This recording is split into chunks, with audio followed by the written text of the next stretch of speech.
Freemasonry in Sweden possesses a rich and intricate history, deeply influenced by the esoteric traditions of France and Germany, as well as the spiritual currents of Rosicrucianism, Christian mysticism, and Kabbalah.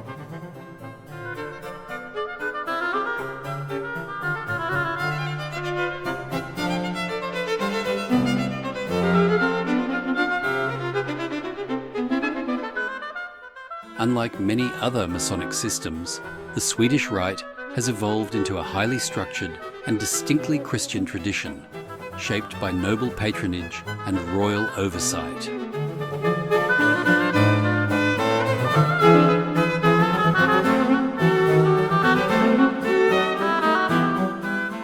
From its earliest beginnings in the 18th century to its formal consolidation under King Karl XIII, Swedish Freemasonry has undergone significant transformations, forging a path that differs markedly from its Anglo-American counterparts.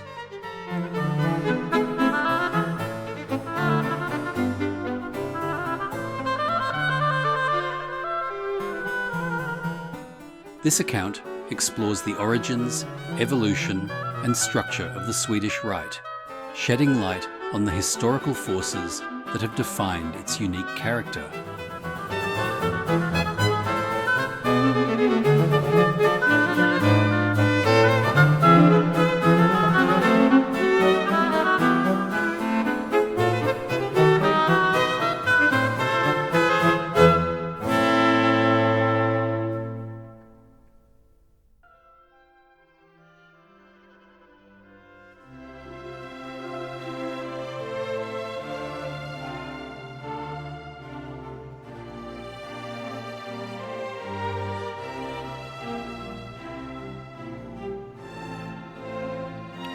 Good evening, and welcome to tonight's presentation, From the Quarries, an archive of Masonic lore.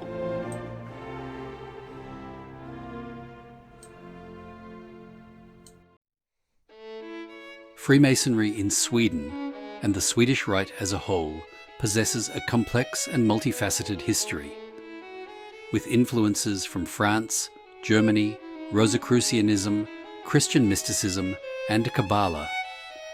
Tracing the exact development of the Rite and its distinctive practices is no simple task. The introduction of Freemasonry into Sweden is attributed to Count Axel Wrede-Sparre. Having spent time in France, he was initiated, passed, and raised as a Mason, most likely within a Jacobite lodge. This early connection to France is of particular significance. Upon his return, he established the first Masonic lodge on Swedish soil on March 17, 1735. This lodge was situated in Stockholm, housed within Stenbockska palatset, a name that translates literally as the Palace of the Ibex, though in English it is more appropriately rendered as the Stenbockian Palace. The name does not, in fact, refer to an actual ibex, but rather derives from the Swedish words sten, stone, and bock, goat, which together form the noble surname Stenbock. However, that is merely a linguistic aside. This first Swedish lodge was named Grev Wrede-Sparres Lodge, in English the Lodge of Count Wrede-Sparre, and initially worked within the St. John's degrees. The lodge was supported by other Swedish nobles who had received their degrees abroad, likely in France, though precise details remain uncertain. At this early stage, France held jurisdiction over Masonic activity in Sweden, as there was not yet an independent Grand Lodge. This arrangement was reflective of the era's broader historical and Masonic context, facilitated largely by the Swedish nobleman Karl Fredrick Schäffer. Holding the Swedish title Friherre, equivalent to Baron in English, Schäffer obtained the authority to establish lodges internationally under the governance of the French Grand Lodge. During this period, Swedish Freemasons primarily conversed in French, which functioned as the lingua franca of European nobility. It was an era of transformation in Swedish Masonry, as it evolved from an undefined system into a more structured organization. This shift was largely influenced by King Adolf Fredrick of Sweden, who, recognizing Freemasonry as a noble art, sought direct involvement. He assumed the role of High Protector of Swedish Freemasonry, with Karl Fredrik Schäffer serving as Grand Master.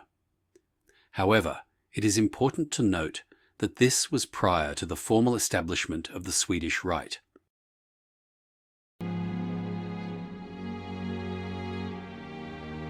The genesis of the Swedish Rite is attributed to Carl Friedrich Eckleff, who, in 1756, established Sweden's first St. Andrew's Lodge, also known as a Scottish Lodge. This lodge, named Linnösont, regrettably no longer exists. The St. Andrew's Lodge played a pivotal role in shaping the high degree system of the Swedish Rite. Initially, it was a loosely organized structure comprising 3 degrees, clearly influenced by the Jacobite Masons in France, who were also responsible for the development of the ancient and accepted Scottish Rite and the rectified Scottish Rite. The latter of these likely bore the strongest resemblance to the Swedish system due to its association with the rite of strict observance, a topic that will be revisited later. At the time, the Order of St. Andrew was not widely regarded as a natural progression from the St. John's degrees, which were the foundation of Swedish Masonry. Matters grew more convoluted later when elements of the rite of strict observance were incorporated into its degree structure.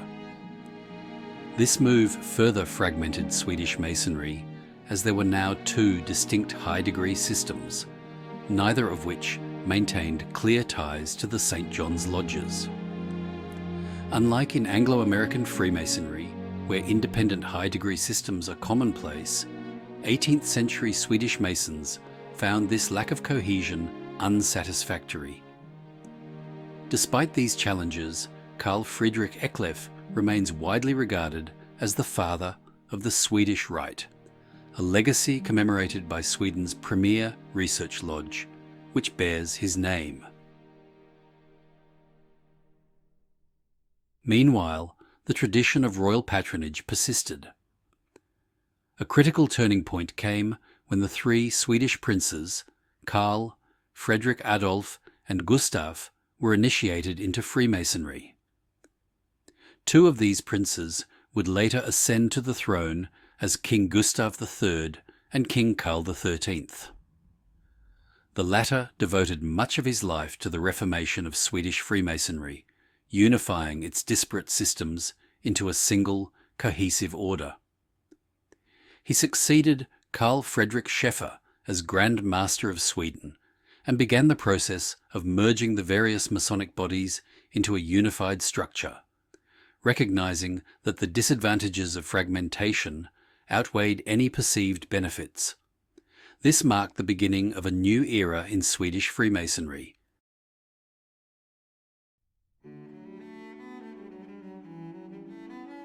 The unification process necessitated significant changes to the St. John's degrees, as the newly integrated High Chapter, based on the rite of strict observance, was explicitly Christian.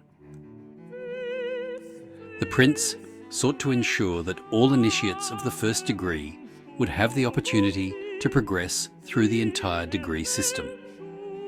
This objective was incompatible with a deistic form of Freemasonry.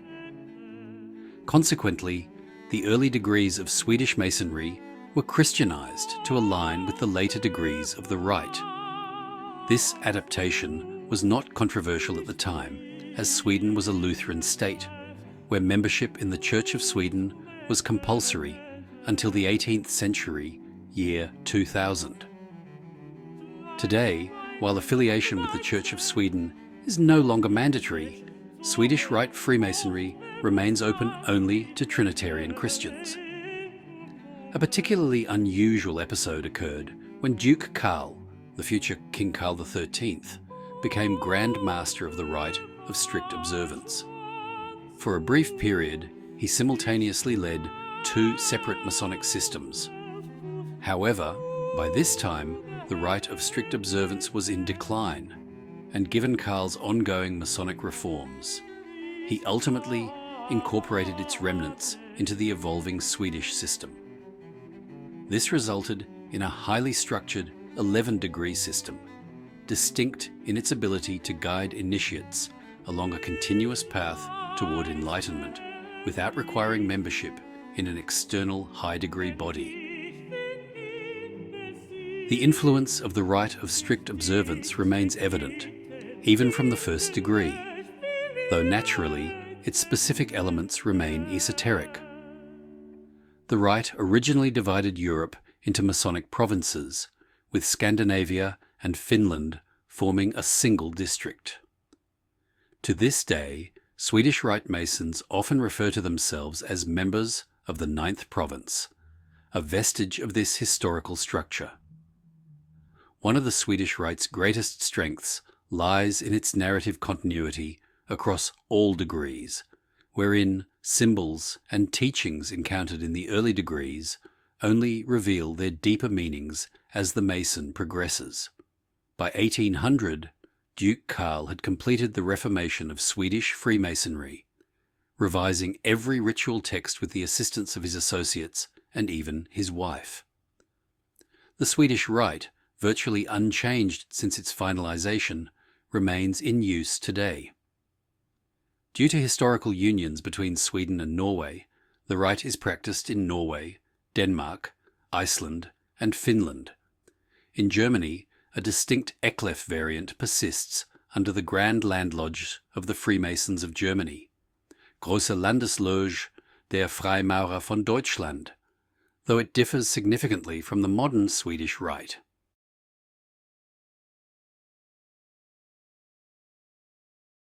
A defining characteristic of the Swedish Rite is its continuous progression beyond the 3rd degree.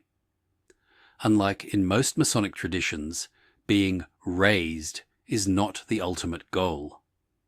Instead, the system is designed to guide every brother toward the 10th degree, with the 11th degree serving a role analogous to the 33rd degree of the ancient and accepted Scottish Rite, reserved for an elite few. Among Sweden's 15,000 Freemasons, fewer than 100 hold this distinction at any one time, an exclusive honor indeed.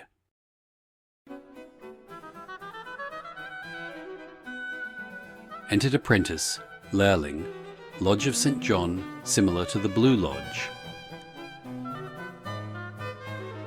Fellow Craft, Medbroder, Lodge of St. John, similar to the Blue Lodge.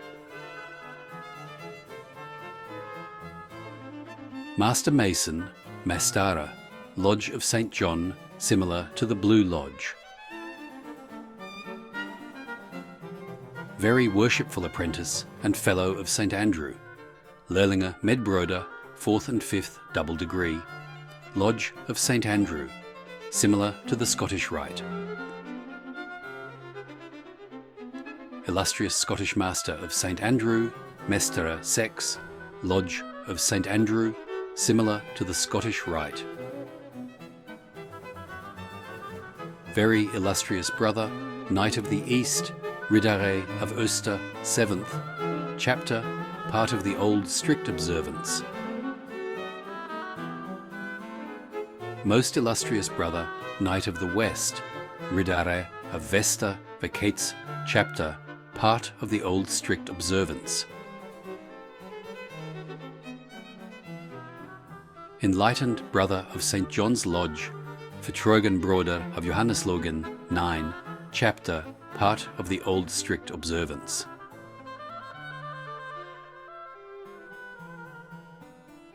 Very Enlightened Brother of St. Andrew's Lodge, Fortrogenbroder of Andreaslogen, 10, Chapter, part of the Old Strict Observance.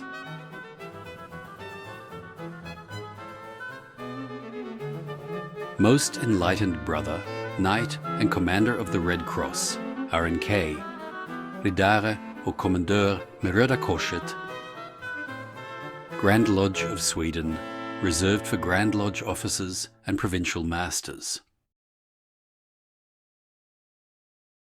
The Royal Order of Karl XIII stands as a distinctive recognition within Swedish Freemasonry. Unlike traditional regalia, often reserved for use within the lodge, this civil order can be worn publicly, signifying one's attainment of the highest degree without violating the established convention that Swedish Rite Masons refrain from displaying Masonic attire outside lodge ceremonies. Conferred at the discretion of the King, the order is exclusively bestowed upon Masons who have attained the 11th degree of the Swedish Rite. Though it is granted only to a select few, the Royal Order of Karl XIII is neither a separate degree nor an extension of ritual. It is, above all, a profound honour, reflecting the pinnacle of Masonic commitment within this tradition.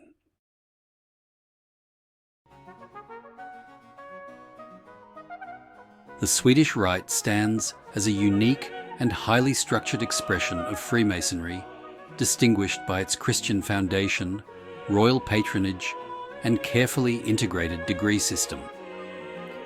Unlike other Masonic traditions, which often function as independent yet loosely connected bodies, the Swedish Rite maintains a cohesive, continuous path of initiation, ensuring that each degree builds upon the last in a meaningful and deliberate manner, rooted in centuries of tradition yet remarkably preserved in its original form.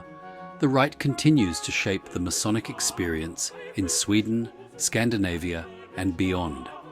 As a system that seamlessly intertwines symbolism, philosophy, and historical continuity, it remains one of the most structured and philosophically profound expressions of Freemasonry in the modern world. For a deep dive into the history, philosophy, and traditions of Freemasonry, subscribe to From the Quarries.